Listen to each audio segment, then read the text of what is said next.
JJ Benítez, el libro, por favor, me lo pueden alcanzar. Juan José Benítez, escritor, periodista español, por supuesto, ha venido a nuestro Perú porque va a presentar un libro el Día del Relámpago. Por favor, me lo alcanza, muchísimas gracias. Aquí está. La operación Caballo de Troya terminó, sí, pero todavía hay cosas que resolver. Aquí está. Su último, tiene 57 libros, JJ Benítez.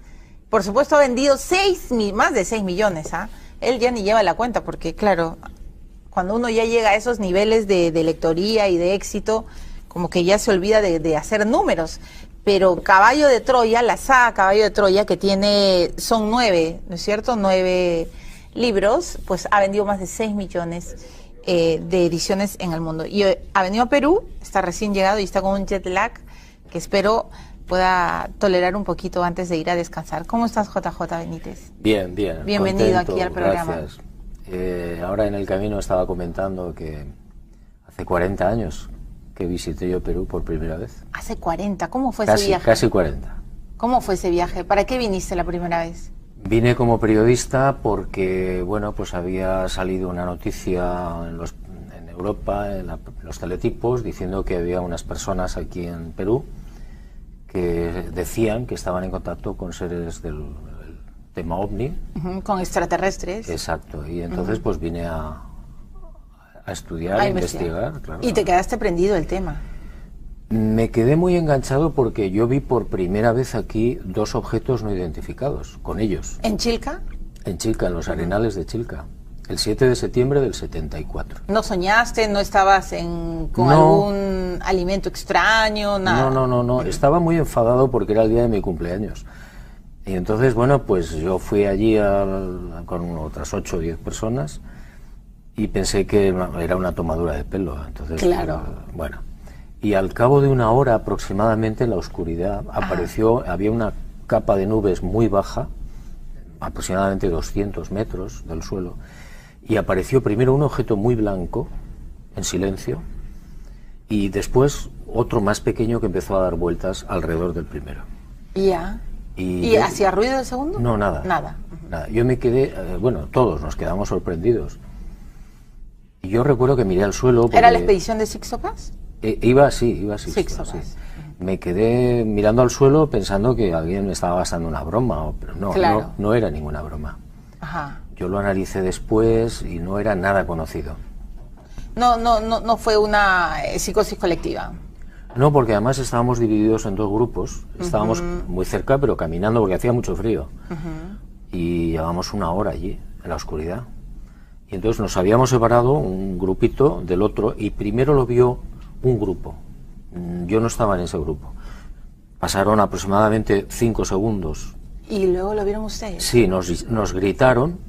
Entonces volvimos la cabeza y efectivamente ahí estaba. Entonces parece una tontería, pero esos 4 o 5 segundos de diferencia son importantes para descartar precisamente cualquier tipo de alucinación, de histeria. Claro, histeria colectiva.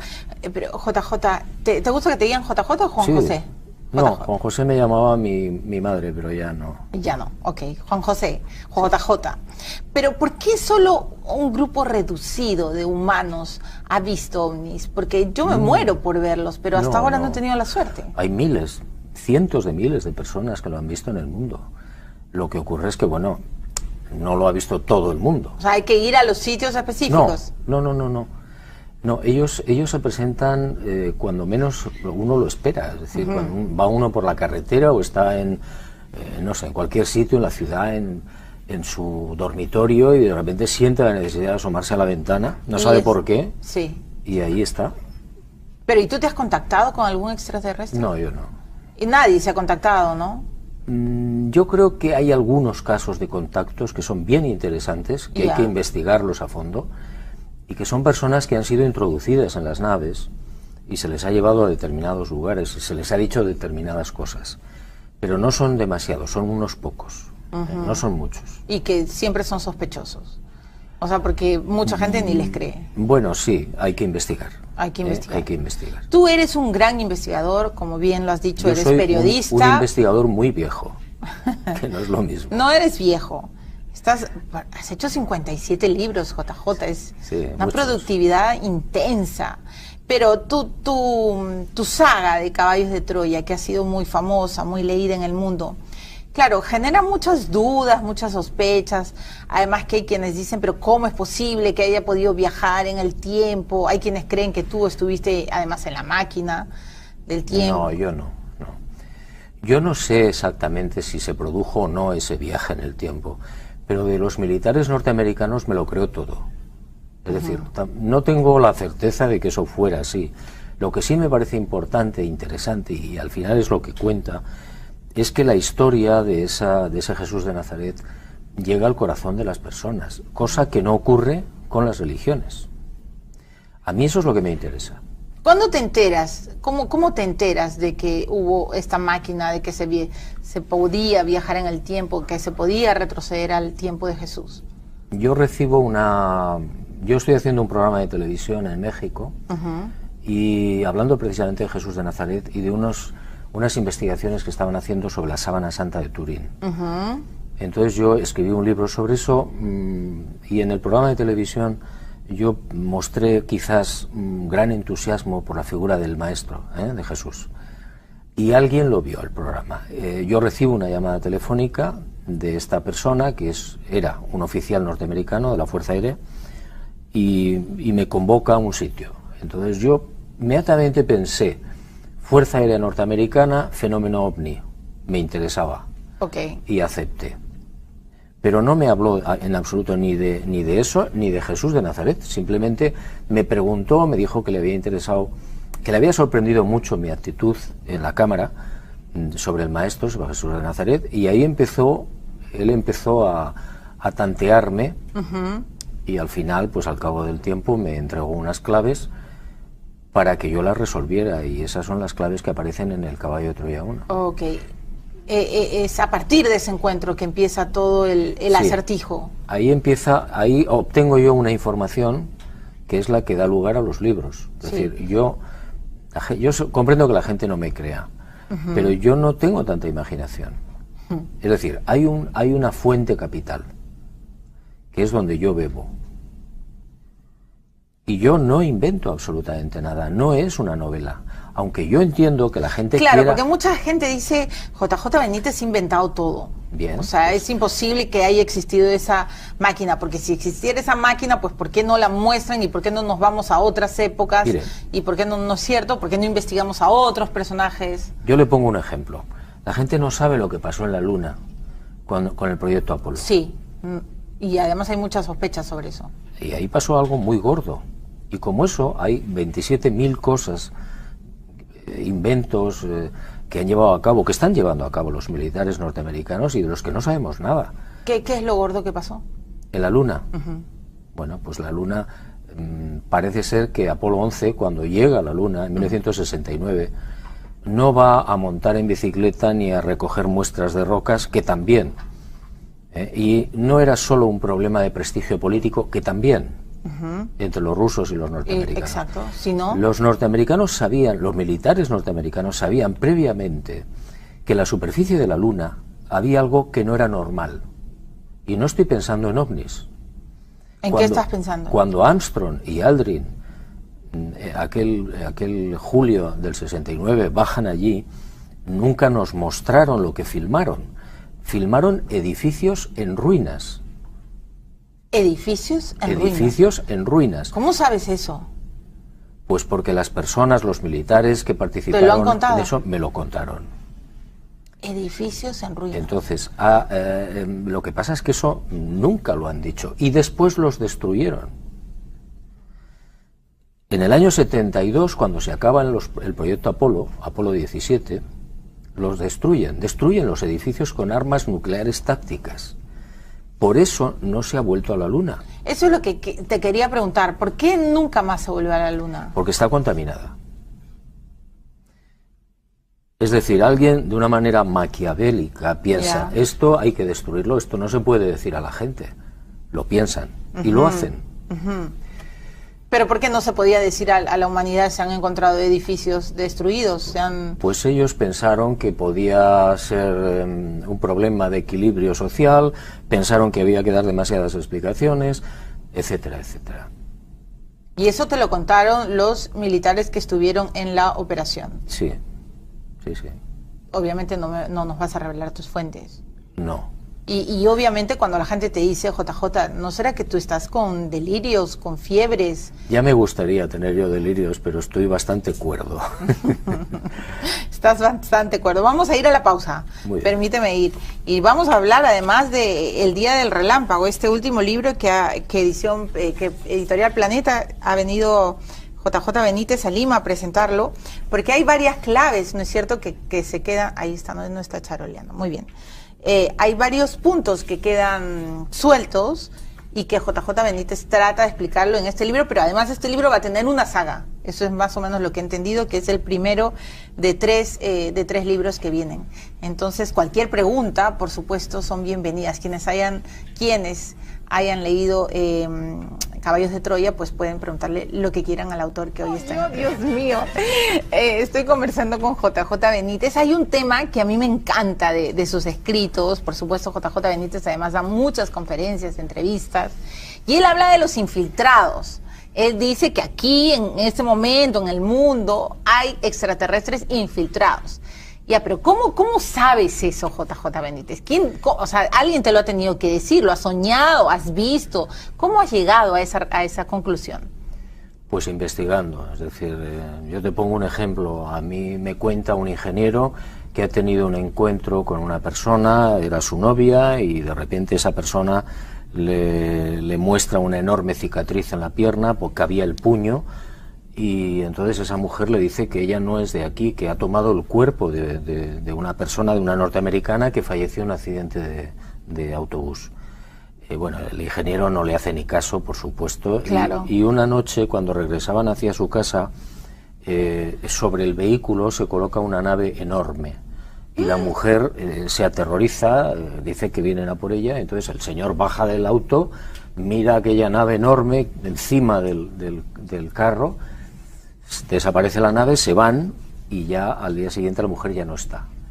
Yo le seguí la pista hasta Estados Unidos. ¿Él vio cómo la nave se la llevaba a su novia? No, la nave simplemente desapareció la nave. Encima del carro, ya. Siguen hasta la casa y ya la mañana siguiente nunca más supieron de ella. Entonces, bueno, ¿Y tú seguiste la historia? Sí, yo seguí la historia y la localicé en Estados Unidos. Bueno, ese es un caso. Yo creo que si es verdad eso, hay miles de personas, pero a lo largo de la historia, que han podido adoptar el cuerpo humano, no sé con qué técnica, ni de qué manera, pero ante una técnica tan increíble como la de estas civilizaciones exteriores, yo me puedo creer cualquier cosa. Es decir, claro, porque además tú has dicho que ellos nos llevan, pero 1 kilo de años, ¿no? Para empezar, sí, ellos se acercan, o sea, nosotros nunca vamos. Claro. Ya, pero, o sea, no hay una manera de detectarlos. No. Okay. Es muy difícil, porque son exactamente igual que nosotros. O sea, podría ser que uno de los chicos que está en este estudio, los camarógrafos, sea un extraterrestre. Por supuesto. No, sí, así tan. O usted o yo. O sea, tú y yo podríamos ser extraterrestres. Por supuesto. Y nadie se enteraría, porque además hay que reconocer que es la forma ideal para investigar una sociedad. Meterse dentro, infiltrarse. Claro. Inmersión. Exacto. En periodismo, ¿no es cierto? ¿Qué descubriste de Jesús? Bueno, que no se sabía. Muchísimas cosas. Bueno, de hecho son 5.000 páginas. Sí, claro.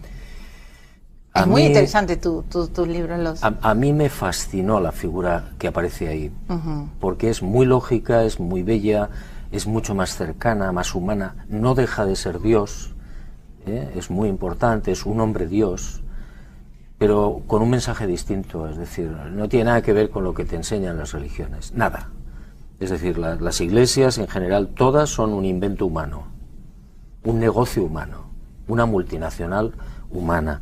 No estoy hablando de las iglesias de a pie, sino de las jerarquías. La Iglesia Católica te ha dicho hereje. Blasfemo. Me llamó de todo. Blasfemo. Menos bonito, de todo. O sea, estoy diciendo las cosas bonitas. Pero tú dices que Jesús tenía hermanos. Que... Sí, tenía una familia, claro. Eso, o sea, que estaba... No, una familia. Él tenía más hermanos. Pero además es que eso es lógico. Es decir, María, muchas de las cosas que predican las religiones a lo largo de la historia son intereses creados. Es decir, interesaba que María fuera virgen, y lo digo con todo mi respeto para los que lo creen así, porque interesaba que Jesús hubiera nacido como todos los héroes de la antigüedad, de una virgen, y no era necesario, para nada. Es más, iba contra las leyes judías. Si Jesús hubiera sido verdaderamente concebido por obra extraordinaria, primero hubiera sido niña, y segundo, las leyes judías no lo hubieran permitido, hubiera sido máncer, es decir, bastardo. Y lo hubieran arruinado la vida, cosa que no sucedió. Lo mataron al final, pero por otras cosas. ¿Y los milagros? ¿Los comprobaste? Yo he verificado todo lo que he podido, la información es exhaustiva en los prodigios, y yo creo que él hizo más prodigios de los que nos han contado, y más espectaculares incluso. Yo creo incluso él llegó a sanar a gente sin querer, por pura piedad. Es decir, cuando él sentía lástima... O sea, realmente era un sanador. No, no era un sanador, era un dios. Es decir... En eso te diferencias de Saramago, ¿no? Saramago era un gran escritor, pero era muy triste. Y además no se enteró de nada. No, Jesús de Nazaret era un hombre Dios. Hay que conocer bien su filosofía y su pensamiento, y yo presumo de conocerlo un poquito. Y tú te enteras de todo esto, explícale para los que, bueno, recién, además en el Twitter están, no sabes, todas las preguntas que te están mandando, y hay quienes dicen, Dios mío, bueno, a ver, hay gente que, yo no puedo contar todo para no matar, para no matar además este libro, el Día del Relámpago, que quiero preguntarte cosas al final, cómo es la nuez, pero cómo creer que tú sí sabes cosas que los otros no. O sea, no es que alguien te lo cuenta, es que pasa algo para que tú te enteres. Sí, de yo cómo tengo fue. una información, repito, capital. Mira, eso, ¿quién es tu fuente capital? Es la que yo recibo, esa información, lo que Esos ahora constituye viajes. los caballos. Hay un secreto para saber si eso es, o pudiera ser o no verdad. Es que te toque el corazón. Es imposible tocarte el corazón con 5.000 páginas, porque a la página número 200 te aburres. Y sin embargo, hay generaciones enteras. El año que viene se cumplen 30 años de la aparición del caballo de Troya 1. 30. Y yo veo en los contactos con la gente cómo hay generación tras generación que se van tomando el relevo. Sí, claro. Y a todos les ha tocado el corazón o les cambia la perspectiva de la vida. ¿Por qué? ¿Porque yo soy muy bueno? No. ¿Porque la información es correcta? Sí. Lo que pasa es que es una información que va contra la institución eclesiástica. Sí, claro. Y no interesa. No interesa. ¿Tú que eres eso prospere. católico? No, gracias a Dios. ¿Por qué no, gracias a Dios? Por coherencia, es decir, yo he sido educado y bautizado, etcétera, etcétera, en la religión católica, hasta que un día me di cuenta de que aquello no tenía sentido. Es decir, tú no tienes que ser bueno como premio para que luego te salves, etcétera, etcétera. No, tú tienes que ser buena persona por lógica, por sentido común. Entonces, a mí todas esas historias de la redención, de que si Jesús vino a salvarnos, eso es un cuento chino. Jesús vino a otra cosa mucho más importante. ¿A qué vino? A decirnos que confiáramos, que somos inmortales, que hagas lo que hagas o pienses lo que pienses, vas a terminar bien. A mí eso me parece muy interesante. Y a refrescar la memoria y la cara de Dios, ¿no? Es decir, aquel Yahvé permanentemente cabreado era insufrible. Es decir, la gente estaba atemorizada. Él viene y dice, no, miren, eso no es así. ¿Qué le dices a la gente que no te cree? Me parece muy bien. Que no te cree. Sí, sí. Pero que igual te lean para ver por qué no te creen. No, tampoco. Tampoco. Okay. Mira, yo he llegado a un punto en el que entiendo que cada ser humano tiene su rol, tiene su papel, la gente es inteligente y saben filtrar. Y lo único que hay que hacer en la vida no es ni convencer ni vencer. Lo que hay que hacer es mostrar. Y cada cual que tome las decisiones oportunas. Tenemos que pensar por nosotros mismos en todo. Además, la libertad radica básicamente en cuánta información manejas. Porque claro, finalmente puedes ser por engañado, seducido, manipulado, si es que, claro, no lees, no te enteras, ¿no? Por eso no hay nadie libre. O hay muy pocos libres. No, nadie. Nadie. Nadie es libre. Aquí. Desde mi punto de vista. ¿Por qué? Porque... ¿Y cuándo obtendremos la libertad? Cuando tengamos la información. ¿Pero tú tienes la suficiente información para ser Yo libre? tengo un poquito de información, pero no soy libre. Tampoco. Muy bien. Señor, te están diciendo en Twitter que Caballo de Troya movió a muchos lectores que te preguntan pues si el diario es verdadero, ya lo has dicho que sí, que era una investigación, que no es ficción, ¿no es cierto? En algún momento has dicho que solo hay 1% quizás no, para... Nada. Muy poca ficción Muy o poca nada. ficción. Ok, y lo último los extraterrestres nos interesan a todos. Y al final te preguntan, ¿pero qué quieren los extraterrestres? ¿Por qué vienen? Hombre, pues mire, porque cuando va un equipo de científicos al Amazonas, suponiendo que quede alguna tribu perdida por ahí y sin contacto con la civilización, los científicos inteligentes lo que hacen es observar, estudiar el comportamiento de esas criaturas, ¿no? Yo creo que aquí sucede prácticamente lo mismo, es decir, en general, hay miles de civilizaciones, no una, miles las que nos visitan. Yo en mis archivos tengo 3.000 casos de tipos de tripulantes. 3.000 tipos de tripulantes. Yo, en mis archivos, y yo tengo muy poco. Entonces, estos probablemente son científicos, astronautas o ángeles, que también puede ser. Es decir, gente que está aquí desde siempre y que está controlando a ver cómo va esto, pero sin más, a distancia. A distancia. Interesantísimo. JJ, ¿hasta cuándo te quedas en Lima? Creo que me voy el sábado. El sábado. Bueno, yo tengo que despedir el programa, pero tengo que decir además que el 23 de abril, ¿no es cierto?, a las 7 de la noche, en el Salón E1 del Centro de Convenciones Daniel Alcides Carrión, que está ubicado en la avenida 28 de julio 776 en Miraflores, JJ Benítez va a dar una conferencia sobre su nuevo libro y sobre ufología. El ingreso es libre. Entonces, para todos los curiosos, para todos los que me están diciendo que esto es, que se están quedando con la miel en los labios, les aconsejo que vayan a escucharlo el 23 de abril. Y yo te agradezco mucho, JJ Benítez, me has dejado pensando mucho en lo de la luna, ¿no? Porque hay cosas raras pasaron en ese viaje. Muy gordo, y que no hemos terminado de saber, y que se supone que hay archivos que no se han terminado de desclasificar, en fin. Además, en la Luna, si me lo permites, hubo algo que, como están en todos los militares, por si pasaba algo, si se estrellaba la nave o se caían los astronautas, se les rompía el traje, montaron un plató en la Tierra. Y hay unas versiones por ahí circulando que dicen, no, nunca fueron a la Luna. Sí, claro, esa es una de las Estaban versiones. en el plató de la Tierra preparados. No, fueron a la Luna, pero fueron para algo mucho más grave y más importante. Pero por si acaso fallaba algo allí, había un plató aquí preparado. ¿Pero ellos encontraron eso o ya sabían lo que iban a encontrar? Ellos ya sabían. A mí uno de estos militares me dijo, ¿usted cree que los astronautas han ido a la Luna a montar en bicicleta? Obviamente que no. Obviamente no. Obviamente que no. Bueno, JJ Benítez, espero poder tener una conversación más larga contigo sobre los extraterrestres, las lunas y este libro, que no puedo detallar porque si no voy a malograr la película.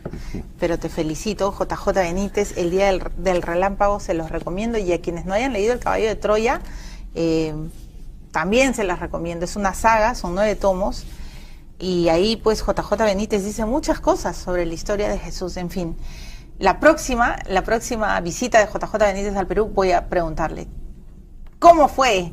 ¿Quién fue? Bueno, él me ha pedido que no revele, pero hay muchas cosas, muchas sospechas, y espero que ustedes también puedan leerlas. Me voy. Gracias, JJ Benítez, por haber venido, y agradezco tu amabilidad recién llegado al Perú. Muchas gracias. Que descanses. Sí, pero todavía hay cosas que resolver. Aquí está. Su último, tiene 57 libros, JJ Benítez. Por supuesto ha vendido más de 6 millones, ¿ah? Él ya ni lleva la cuenta porque, claro, cuando uno ya llega a esos niveles de lectoría y de éxito, como que ya se olvida de hacer números.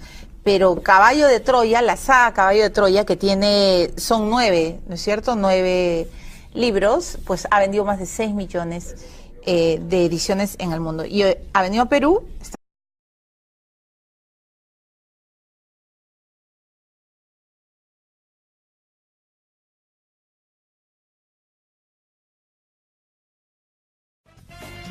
JJ Benítez, el libro, por favor, me lo pueden alcanzar.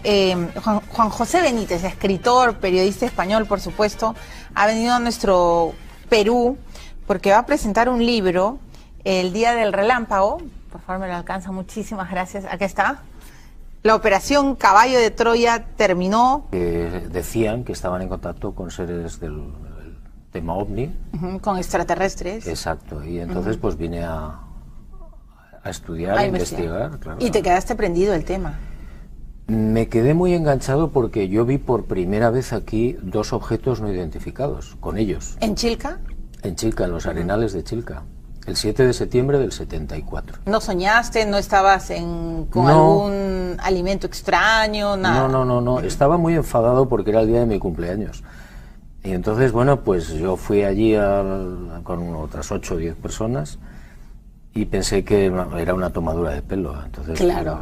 Bueno, y al cabo de 1 hora aproximadamente en la oscuridad había una capa de nubes muy baja, aproximadamente 200 metros del suelo, y apareció primero un objeto muy blanco, en silencio, y después otro más pequeño que empezó a dar vueltas alrededor del primero.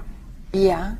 ¿Y hacía ruido el segundo? No, nada. Nada. Está recién llegado y está con un jet lag que espero pueda tolerar un poquito antes de ir a descansar. ¿Cómo estás, JJ Benítez? Bien. Bienvenido contento, aquí al programa. Gracias. Ahora en el camino estaba comentando que hace 40 años que visité yo Perú por primera vez. Hace 40. ¿Cómo fue ese viaje? Casi 40. ¿Cómo fue ese viaje? ¿Para qué viniste la primera vez? Vine como periodista porque, bueno, pues había salido una noticia en Europa, en los teletipos, diciendo que había unas personas aquí en Perú